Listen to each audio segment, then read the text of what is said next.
வணக்கம். இன்றைய நாளில் நடைபெற்ற முக்கிய நிகழ்வுகளை விரைவாகவும் சுருக்கமாகவும் மின்னல் செய்திகளில் பார்க்கலாம்.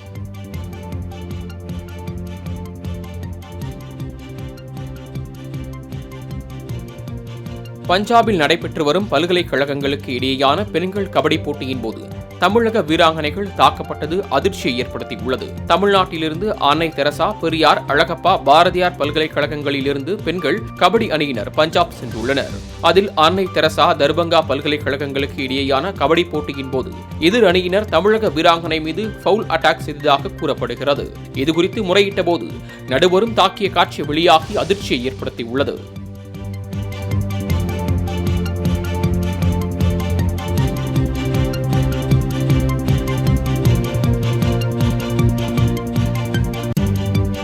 பஞ்சாபில் தமிழக வீராங்கனைகள் பாதுகாப்பாக இருப்பதாக தமிழ்நாடு அரசு தெரிவித்துள்ளது. இது தொடர்பாக வெளியிடப்பட்டுள்ள அறிக்கையில் பஞ்சாபில் தமிழக கபடி வீராங்கனைகள் பாதுகாப்பாக இருக்கின்றனர்.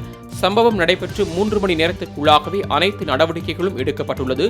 மாணவிகள் அனைவரும் பாதுகாப்பாக திரும்ப பேருந்து ஏற்பாடு செய்யப்பட்டுள்ளது என்றும், தமிழக பயிற்சியாளரை கைது செய்ததாக கூறுவது தவறு, அவர் கைது செய்யப்படவில்லை என தமிழ்நாடு அரசு தெரிவித்துள்ளது.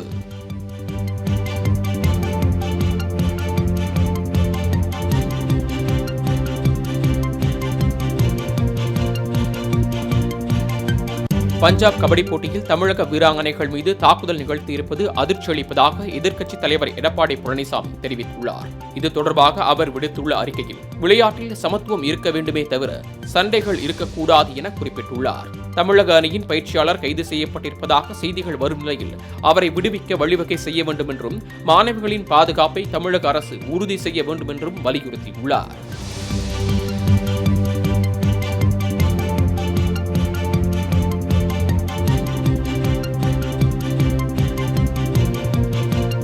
தமிழக கபடி வீராங்கனைகள் பாதுகாப்பாக உள்ளதாக துணை முதலமைச்சர் உதயநிதி ஸ்டாலின் தெரிவித்துள்ளார். பஞ்சாப் மாநிலத்தில் கபடி விளையாட்டின் போது தமிழக வீராங்கனைகள் தாக்கப்பட்டனர். இதுகுறித்து பேட்டியளித்த துணை முதலமைச்சர் உதயநிதி ஸ்டாலின், பஞ்சாப் அரசு அதிகாரிகளுடன் தமிழக அதிகாரிகள் தொடர்பு கொண்டு பேசி உடனடியாக நடவடிக்கை எடுக்கப்பட்டுள்ளதாக கூறினார். விளையாட்டு புள்ளிகள் வழங்குவதில் ஏற்பட்ட பிரச்சனையால் தகராறு ஏற்பட்டுள்ளதாகவும், தமிழக வீராங்கனைகள் பஞ்சாபிலிருந்து டெல்லி அழைத்து வரப்படுவதாகவும் கூறினார். வெளிமாநிலம் செல்லும் தமிழக விளையாட்டு வீரர்களுக்கு இனி கூடுதல் பாதுகாப்பு வழங்கப்படும் என்றும் துணை முதலமைச்சர் உதயநிதி ஸ்டாலின் உறுதியளித்துள்ளார்.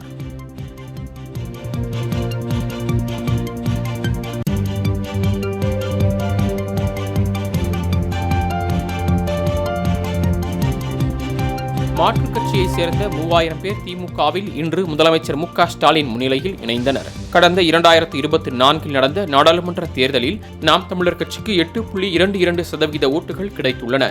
இதன் காரணமாக தேர்தல் ஆணையத்தால் அக்கட்சி அங்கீகரிக்கப்பட்டுள்ளது. இதற்கிடையில் பெரியார் குறித்து சீமான் சர்ச்சைக்குரிய வகையில் பேசியிருந்தார். இந்த நிலையில் சென்னை அண்ணா அறிவாலயம் கலைஞர் அரங்கில் முதலமைச்சர் மு.க. ஸ்டாலின் முன்னிலையில் நாம் தமிழர் கட்சியிலிருந்து 2000 பேரும், மாற்றுக் கட்சியிலிருந்து சுமார் 1000 பேரும் திமுகவில் இணைந்தனர்.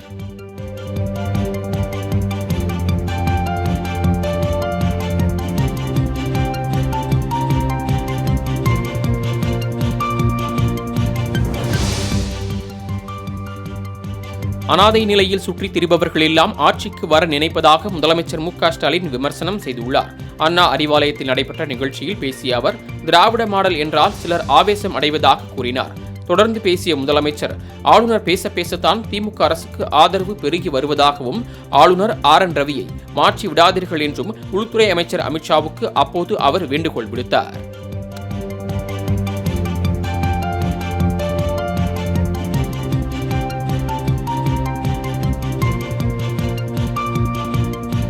நாம் தமிழர் கட்சியிலிருந்து விலகி திமுகவில் இணைந்த 3000 பேருக்கு திமுகவினர் அசைவ விருந்து அளித்தனர். நாம் தமிழர் கட்சி ஒருங்கிணைப்பாளர் சீமான் தொடர்ந்து பெரியார் குறித்து பேசி வரும் நிலையில், திராவிட கட்சிகள் கடந்த 2 நாட்களுக்கு முன் சென்னை நீலாங்கரையில் உள்ள அவருடைய இல்லத்தை முற்றுகையிட்டனர்.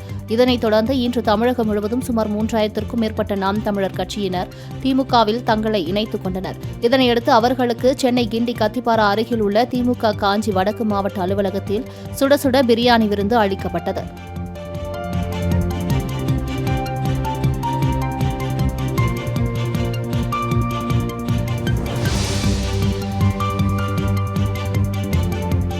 பெரியார் ஒழிக என்பது எனது கோட்பாடு அல்ல, பிரபாகரன் வாழ்க என்பதுதான் எனது கோட்பாடு என நாம் தமிழர் கட்சியின் தலைமை ஒருங்கிணைப்பாளர் சீமான் தெரிவித்துள்ளார்.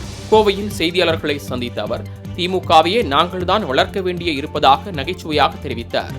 ஹிந்தி ஒழிக என்பது தனது கொள்கை அல்ல என்றும், தமிழ் வளர்க என்பதுதான் தனது கொள்கை என்றும் அவர் தெரிவித்தார்.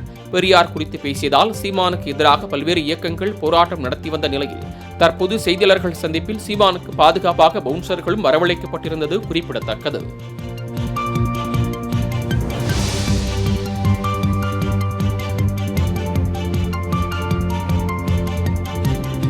தமிழக வெற்றிக் கழகத்தில் 120 மாவட்ட செயலாளர்களை நியமித்து கட்சித் தலைவர் விஜய் உத்தரவு பிறப்பித்துள்ளார். நிர்வாக வசதிக்காக தமிழகம் 120 மாவட்டங்களாக பிரிக்கப்பட்டு ஒரு மாவட்டத்திற்கு மாவட்ட செயலாளர், இணைச் செயலாளர், பொருளாளர் என 15 பொறுப்பாளர்கள் அறிவிக்கப்பட்டுள்ளனர். முதற்கட்டமாக 19 மாவட்ட செயலாளர்கள் நியமனம் செய்யப்பட்டுள்ளதாக விஜய் தெரிவித்துள்ளார். புதிய நிர்வாகிகளுக்கு தனது உருவம் பொறித்த வெள்ளி நாணயத்தை பரிசாக விஜய் வழங்கியுள்ளார். உங்களை நம்பித்தான் கட்சியை தொடங்கியுள்ளேன் என்றும் மாவட்ட செயலாளர்கள் உடனான ஆலோசனைக் கூட்டத்தில் தவிக தலைவர் விஜய் உருக்கமாக பேசியுள்ளார்.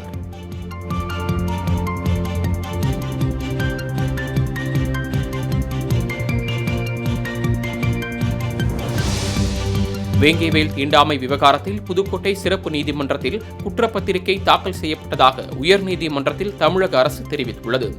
இதுகுறித்த வழக்கில் தாக்கல் செய்யப்பட்ட குற்றப்பத்திரிகையில் வன்கொடுமை தடுப்புச் சட்ட பிரிவுகள் பயன்படுத்தப்படவில்லை என மனுதாரர் தரப்பு குற்றம் சாட்டியது.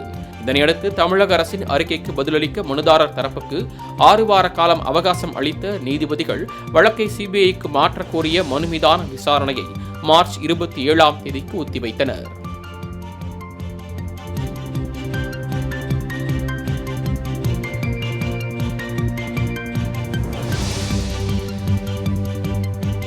வேங்கைவேல் வழக்கை சிபிஐ வசம் தமிழக அரசு ஒப்படைக்க வேண்டும் என விசிக தலைவர் திருமாவளவன் வலியுறுத்தியுள்ளார்.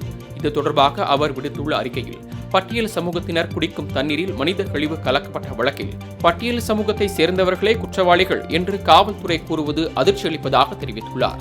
இந்த வழக்கு சிபிஐ விசாரணைக்கு மாற்றப்படுமோ என்ற அச்சத்தில் இதுவரை மெத்தனமாக இருந்த சிபிசிஐடி தற்போது குற்றப்பத்திரிகை தாக்கல் செய்துள்ளதாகவும் அவர் விமர்சித்துள்ளார்.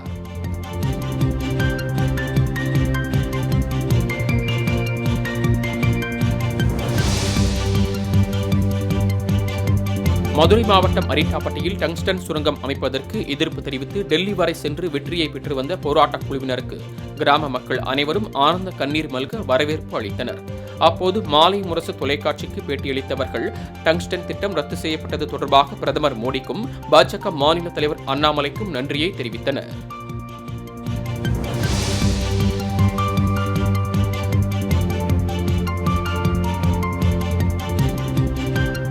மக்கள் குறைதீர் கூட்டத்தின் இடையே மாவட்ட ஆட்சியர் கழிவறைக்கு சென்றதால் விவசாயிகள் தங்களை அவமதித்து விட்டதாக கூறி வாக்குவாதத்தில் ஈடுபட்டனர்.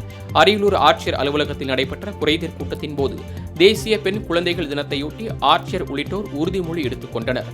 அப்போது ஆட்சியர் 10 நிமிடம் கழித்து கூட்டத்திற்கு வந்ததாக கூறப்படுகிறது. இதனால் விவசாயிகள் வாக்குவாதத்தில் ஈடுபட்ட நிலையில், ஏம்பா பாத்ரூமுக்கு தானே போனேன், நான் என்ன ஓடியா போயிட்டேன் என்று ஆட்சியர் கேள்வி எழுப்பினார்.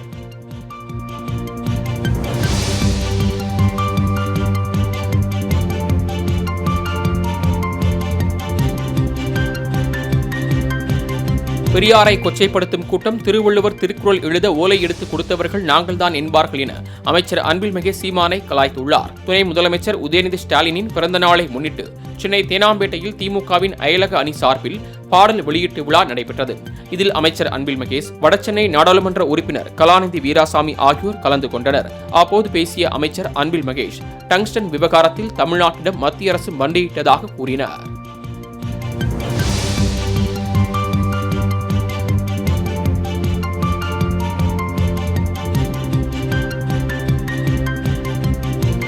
உலக பொருளாதார மாநாட்டில் தமிழ்நாட்டிற்கு பெரும் தோல்வி என பாமக தலைவர் அன்புமணி ராமதாஸ் தெரிவித்துள்ளார். எக்ஸ் தளத்தில் இதுகுறித்து பதிவிட்டுள்ள அவர், சுவிட்சர்லாந்தின் டாவோஸ் நகரில் நடைபெற்று வரும் உலக பொருளாதார மாநாட்டில் மராட்டியம் 15.70 லட்சம் கோடியையும், தெலுங்கானா 1.79 லட்சம் கோடியையும் முதலீடாக பெற்றுள்ளதாக தெரிவித்துள்ளார். ஆனால் இந்த உலக பொருளாதார மாநாட்டில் வளர்ச்சியில் முன்னேறி பாயும் தமிழ்நாடு என்ற முழக்கத்துடன் கலந்து கொண்ட தமிழ்நாட்டிற்கு எந்த முதலீடும் கிடைக்கவில்லை என்று கூறியுள்ளார். இது தமிழ்நாட்டிற்கு பெரும் தோல்வி என்றும் அன்புமணி தெரிவித்துள்ளார்.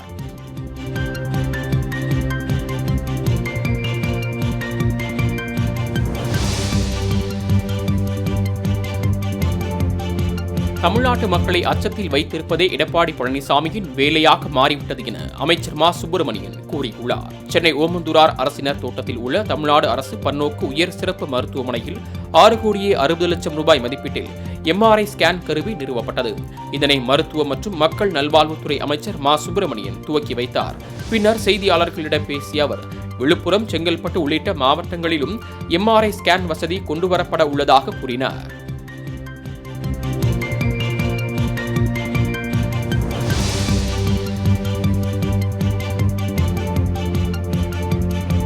இரும்பு காலத்தின் முன்னோடி தமிழகம் என பெருமைப்படும் நேரத்தில் ஊழலையும் இரும்பு கரம் கொண்டு ஒழித்து உலகளவில் முன்னோடியாக இருப்போம் என சென்னை உயர்நீதிமன்றம் தெரிவித்துள்ளது. போலீஸ் பக்ருதீன் குறித்த வழக்கில் சட்டத்தை அமல்படுத்தும் அதிகாரிகளை தவறிழைப்பவர்களாக மாறிவிடக் கூடாது என தெரிவித்த நீதிபதிகள், குற்றவாளிகளாக இருந்தாலும் கூட அவர்களை மனிதத்தன்மையுடன் நடத்த வேண்டுமென அறிவுறுத்தினார். மேலும் சிறை கைதிகளுக்கு எதிராக காட்டப்படும் கடுமையை ஊழலை ஒழிப்பதிலும் அதிகாரிகள் காட்ட வேண்டும் என்று நீதிபதிகள் அப்போது அறிவுறுத்தினர்.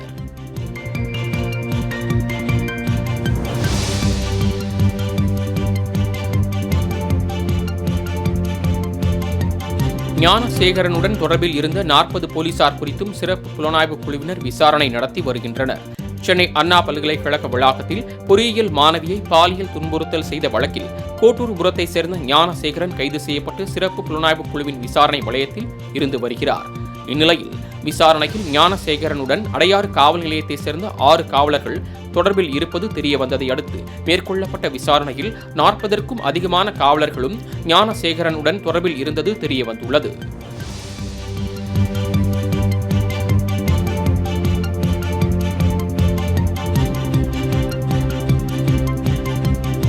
நாம் தமிழர் கட்சி ஒருங்கிணைப்பாளர் சீமான் மீது 3 பிரிவுகளின் கீழ் போலீசார் வழக்கு பதிவு செய்துள்ளனர்.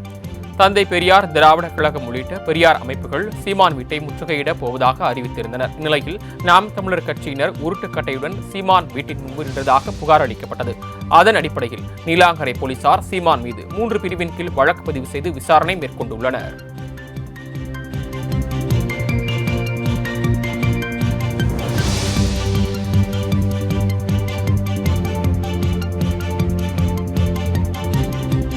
திருவண்ணாமலை அண்ணாமலையார் மலை மீதுள்ள 40 டன் எடை கொண்ட ராட்சத பாறையில் 220 துளைகள் போடப்பட்டு கெமிக்கல் ஊற்றும் பணி துவங்கியுள்ளது. பெஞ்சல் புயல் காரணமாக கடந்த டிசம்பர் 1ஆம் தேதி அண்ணாமலையார் கோவிலின் பின்புறம் உள்ள மலை மீது மண் சரிவு ஏற்பட்டு ஒரே குடும்பத்தைச் சேர்ந்த 7 பேர் உயிரிழந்தனர். இதையடுத்து மலையிலிருந்து உருண்டு வந்த பாறைகளை அகற்ற வேண்டும் என அப்பகுதி மக்கள் மாவட்ட நிர்வாகத்திற்கு வைத்த கோரிக்கையின் அடிப்படையில் 40 டன் எடை கொண்ட பாறை உடைக்கும் பணியில் திருச்சி பாறை உடைக்கும் வல்லுநர்கள் குழுவினர் ஈடுபட்டுள்ளனர். கெமிக்கல் ஊற்றி 4 மணி நேரத்தில் பாறை முழுவதுமாக சிறு சிறு பாகங்களாக பாறை தகர்க்கப்படும் என தெரிவிக்கப்பட்டுள்ளது.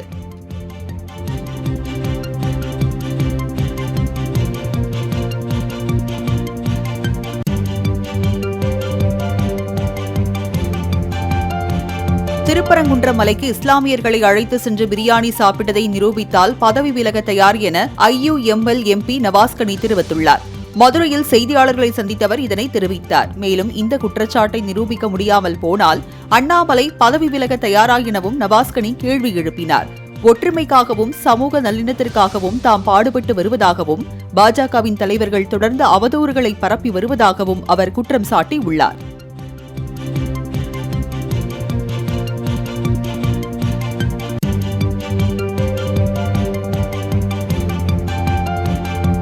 கள்ளக்குறிச்சி அருகே மருத்துவமனையில் சிகிச்சை பெற்று வரும் அதிமுக உறுப்பினர்களை மாவட்ட செயலாளர் குமரகுரு சந்தித்து ஆறுதல் கூறினார். கள்ளக்குறிச்சி மாவட்டம் சங்கராபுரம் அருகே உள்ள வரகூர் கிராமத்தைச் சேர்ந்த அதிமுக கிளைக்காக செயலாளர் ஆறுமுகம் தரப்பிற்கும் திமுக காசிவேல் தரப்புக்கும் முன்விரோதம் இருந்து வந்ததாக கூறப்படுகிறது. இந்நிலையில் திமுகவை சேர்ந்த காசிவேல் தரப்பினர் அதிமுக கிளைக்காக உறுப்பினர் ஆறுமுகம் குடும்பத்தினரை சரமாரியாக தாக்கியதாக தெரிகிறது. இதில் படுகாயமடைந்தவர்கள் மருத்துவமனையில் சிகிச்சை பெற்று வருகின்றனர்.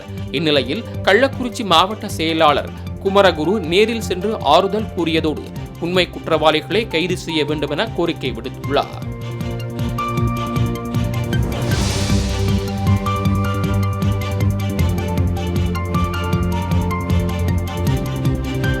சேலம் மாவட்டம் அம்மாப்பேட்டை பகுதியில் உள்ள தனியார் திருமண மண்டபத்தில் அன்னை தெரேசா அறக்கட்டளை என்ற பெயரில் தனியார் தொண்டு நிறுவனம் ஒன்று செயல்பட்டு வந்தது. கூடை பின்னுதல், மெழுகுவர்த்தி தயார் செய்வது உள்பட பல்வேறு தொழில்களுக்கான பயிற்சிகள் இந்த அறக்கட்டளையின் கீழ் இலவசமாக வழங்கப்பட்டு வந்தது.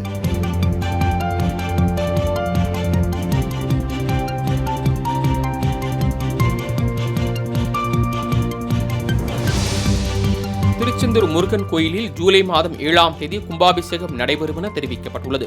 திருச்செந்தூர் சுப்பிரமணிய சுவாமி கோயிலில் கும்பாபிஷேகத்தை முன்னிட்டு அங்கு மேம்பாட்டு பணிகள் நடைபெற்று வரும் நிலையில் சுமார் 8 அடி உயரம் கொண்ட 9 கும்ப கலசங்கள் புதுப்பிக்கப்பட்டு புதிய நவதானியங்கள் வைத்து சிறப்பு பூஜையுடன் ராஜகோபுரத்தில் பொருத்தப்பட்டன. இந்நிலையில் ஜூலை மாதம் 7ஆம் தேதி நடைபெறவுள்ள கும்பாபிஷேகத்தை முன்னிட்டு கோயிலில் சுமார் 300 கோடி ரூபாய் மதிப்பீட்டில் மேம்பாட்டு பணிகள் நடைபெற்று வருகிறது.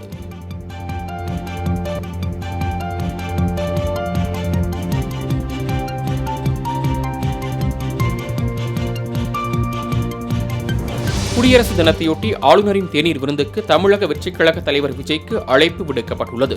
குடியரசு தினத்தில் ஆளுநர் மாளிகையில் அரசியல் கட்சித் தலைவர்கள், முக்கிய பிரமுகர்களுக்கு தேநீர் விருந்து அளிப்பது வழக்கம். அதன்படி இந்த குடியரசு நாளில் ஆளுநரின் தேநீர் விருந்தை புறக்கணிப்பதாக திமுக கூட்டணி கட்சிகளான காங்கிரஸ், மதிமுக, விடுதலை சிறுத்தைகள் கட்சி மற்றும் இந்திய மற்றும் மார்க்சிஸ்ட் கம்யூனிஸ்ட் கட்சிகளும் அறிவித்துள்ளன. இந்நிலையில் குடியரசு தின தேநீர் விருந்தில் கலந்து கொள்வதற்காக தமிழக வெற்றிக் கழகத்திற்கு ஆளுநர் மாளிகை அழைப்பு விடுத்துள்ளது.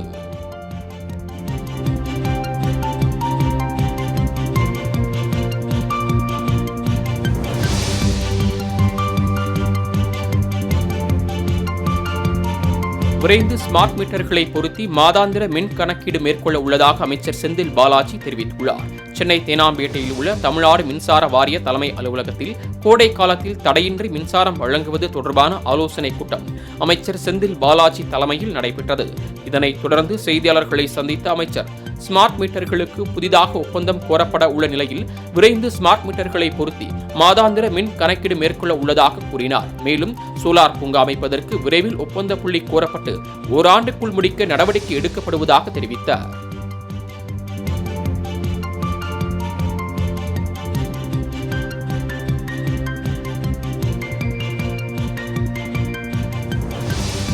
(2026) ஈரோடு மாவட்டத்தில் உள்ள 8 தொகுதிகளையும் வென்று சாதனை படைப்போம் என முன்னாள் அமைச்சர் செங்கோட்டையன் சூளுரைத்துள்ளார். கோபிச்செட்டிப்பாளையம் சட்டமன்ற தொகுதிக்குட்பட்ட அதிமுக நிர்வாகிகள் ஆலோசனைக் கூட்டம் நம்பியூரில் நடைபெற்றது. இதில் முன்னாள் அமைச்சரும் கோபி எம்எல்ஏவுமான கே.ஏ. செங்கோட்டையன் கலந்து கொண்டார். நிகழ்ச்சியில் பேசிய அவர் அதிமுக ஆட்சி காலத்தில் செயல்படுத்தப்பட்ட திட்டங்களையும் திமுக செயல்படுத்தும் திட்டங்களையும் ஒப்பிட்டு பேசினார்.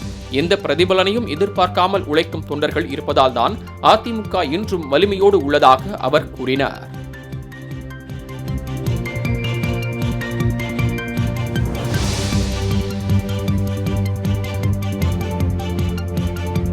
சீமான் ஒரு நேரம் அந்நியனாக இருப்பார், மற்றொரு நேரம் அம்பியாக மாறுவார். அவரது பேச்சை அனைவரும் பெருசாக எடுத்துக் கொள்ளக்கூடாது என தேமுதிக பொதுச் செயலாளர் பிரேமலதா விஜயகாந்த் தெரிவித்துள்ளார். கனிமவள கொள்ளை சம்பவத்தில் ஜெகபர் அலி கொலை செய்யப்பட்டதை கண்டித்து புதுக்கோட்டை மாவட்டம் திருமயத்தில் தேமுதிக சார்பில் கண்டன ஆர்ப்பாட்டம் நடைபெற்றது.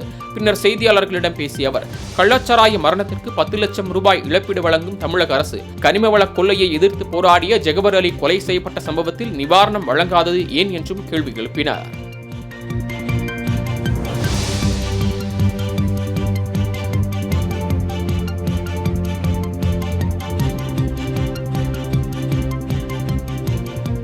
அண்ணாமலை மதவாத கட்சியான பிஜேபியிலிருந்து விலகி தனி கட்சி துவங்க வேண்டுமென துரை வைகோ தெரிவித்துள்ளார். தென்காசி மாவட்டம் சங்கரன் கோயிலுக்கு வருகை தந்த அவர் நகராட்சிக்குட்பட்ட 2 இடங்களில் புதிதாக அமைக்கப்பட்டுள்ள மின்சார கோபுர விளக்குகளை திறந்து வைத்தார். பின்னர் செய்தியாளர்களிடம் பேசிய போது பரந்தூர் விமான நிலையம் தவிர்க்க முடியாதது என்றும் ஆனால் விவசாயிகளுக்கு பாதிப்பு ஏற்படாதவாறு அமைக்கப்பட வேண்டுமென கூறினார். மேலும் தமிழகத்தை கெடுக்க நினைக்கும் மதவாத சக்திகளுக்கு சீமான் துணைபோக கூடாது என்றும் வேண்டுகோள் விடுத்தார்.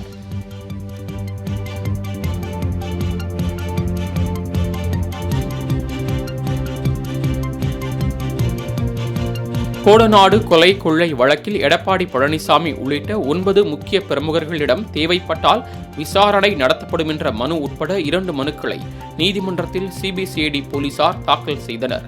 இந்த வழக்கு உதகையில் உள்ள ஒருங்கிணைந்த நீதிமன்ற வளாகத்தில் மாவட்ட அமர்வு நீதிமன்றத்தில் இன்று நடைபெற்றது. புலன் விசாரணை மற்றும் சாட்சிகளிடம் விசாரிப்பதற்கு அவகாசம் கோரப்பட்டதை அடுத்து வழக்கு பிப்ரவரி 21ஆம் தேதிக்கு ஒத்திவைக்கப்பட்டது.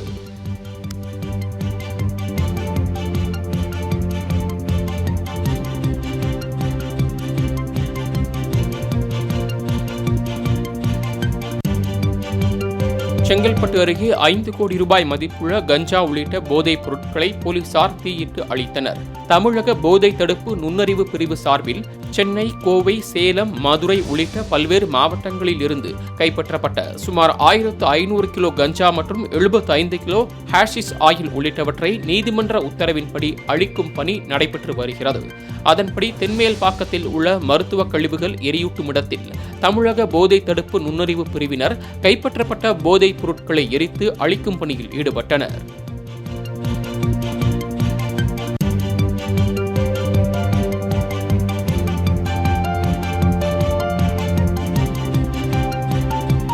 ராணிப்பேட்டை மாவட்டம் நெமிலி அருகே இளைஞர்களுக்குள் ஏற்பட்ட தகராறில் இருவர் மீது பெட்ரோல் ஊற்றி தீ வைத்த சம்பவத்தில் ஒருவர் உயிரிழந்தார். நெல்வாய் பகுதியைச் சேர்ந்த தமிழரசன், விஜய கணபதி என்பவர்களுக்கும் திருமால்பூரை சேர்ந்த பிரேம் என்பவருக்கும் இடையே தகராறு ஏற்பட்டது. இதில் தமிழரசன், விஜய கணபதி இருவர் மீதும் பெட்ரோல் ஊற்றி தீ வைத்ததில் தமிழரசன் உயிரிழந்தார். இதனைத் தொடர்ந்து அவரது உடலை வாங்க உறவினர்கள் 2வது நாளாக மறுப்பு தெரிவித்து போராட்டத்தில் ஈடுபட்டு வருகின்றனர்.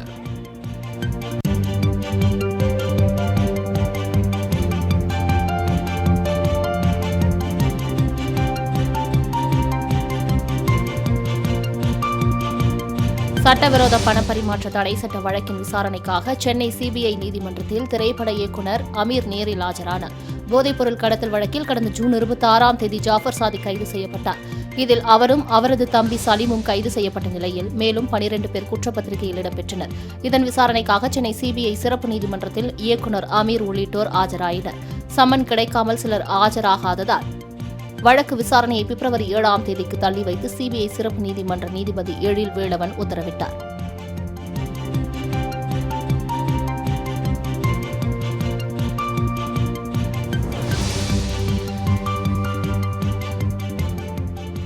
தஞ்சை மாவட்டம் பட்டுக்கோட்டை அருகே பெண் ஒருவர் பாலியல் துன்புறுத்தலுக்கு ஆளான நிலையில் குற்றவாளியின் மீது போலீசார் நடவடிக்கை எடுக்கவில்லை என குற்றம் சாட்டப்பட்டுள்ளது. கட்டையங்காடு பகுதியைச் சேர்ந்த பெண் ஒருவர் வீட்டில் தனியாக இருந்தபோது அதே பகுதியைச் சேர்ந்த சிங்காரவேலு என்பவர் அத்துமீறி நடந்து கொள்ள முயற்சித்ததோடு அவரை தாக்கியதாகவும் கூறப்படுகிறது. இதனையடுத்து பாதிக்கப்பட்ட பெண் மருத்துவமனையில் சிகிச்சை பெற்று வரும் நிலையில் குற்றவாளியின் மீது திருச்சிற்றம்பலம் காவல் நிலைய அதிகாரிகள் எந்த நடவடிக்கையும் எடுக்கவில்லை எனவும் உயர் அதிகாரிகள் தலையிட்டு வழக்கு பதிவு செய்ய வேண்டும் என கோரிக்கை எழுந்துள்ளது.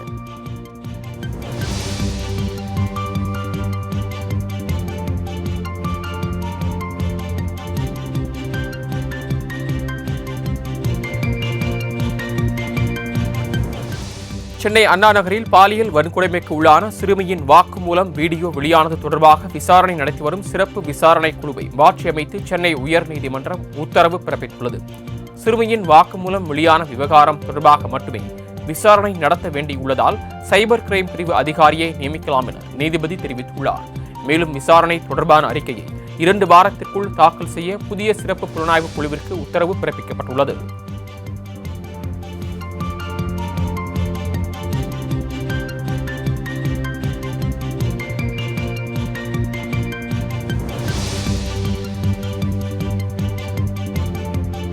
ரவுடிகளுக்கு பட்டப்பெயர் வைப்பதை தவிர்க்க வேண்டும் என காவல்துறைக்கு சென்னை உயர்நீதிமன்றம் அறிவுறுத்தியுள்ளது. போலீஸ் பக்ருதீன் தொடர்பான வழக்கு விசாரணையின் போது அவருக்கு போலீஸ் பக்ருதீன் என்ற பெயர் எப்படி வந்தது என விளக்கமளிக்க உள்ளதாக தெரிவித்தார். அப்போது குறுக்கிட்ட நீதிபதிகள் அவர்களுக்கு அவ்வாறு பெயர் வைப்பதே காவல்துறைதான் என கூறி பாம் சரவணன், பாம் நாகராஜன் போன்ற பெயர்களை பார்த்தாலே அச்சமாக இருப்பதாக கூறினர். இதுபோன்ற பெயர்கள் வைப்பதால் சமூகத்தில் அவர்களுக்கான நற்பெயர் பாதிக்கப்படுவதாகவும் நீதிபதிகள் குறிப்பிட்டனர். எனவே இதுபோன்ற பட்டப்பெயர் வைப்பதை தவிர்க்க வேண்டும் எனவும் நீதிபதிகள் அறிவுறுத்தினர்.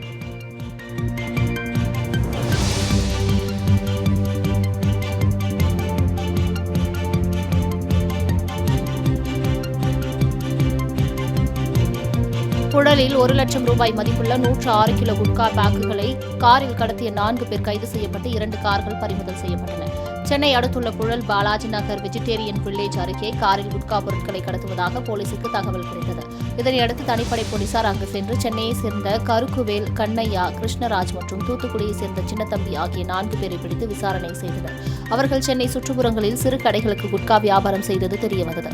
இதனையடுத்து அவர்களை கைது செய்த போலீசார் அவர்களிடமிருந்து 106 கிலோ குட்கா பாக்குகளையும் 2 சொகுசு கார்களையும் பறிமுதல் செய்தனர்.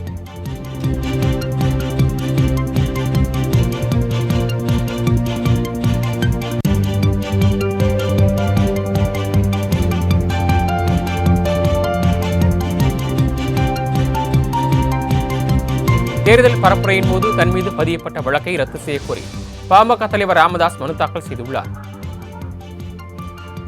மதுரையில் கடந்த 2004ஆம் ஆண்டு பாட்டாளி மக்கள் கட்சியின் தலைவர் டாக்டர் ராமதாஸ் தேர்தல் பிரச்சாரத்தின் போது ரஜினி ரசிகர்கள் பாமகவினரிடையே மோதல் ஏற்பட்டது. இதனையடுத்து அந்த சம்பவத்தில் தன் மீது பதியப்பட்ட வழக்கை ரத்து செய்யக்கோரி ராமதாஸ் உயர்நீதிமன்ற மதுரை கிளையில் மனு தாக்கல் செய்திருந்தார்.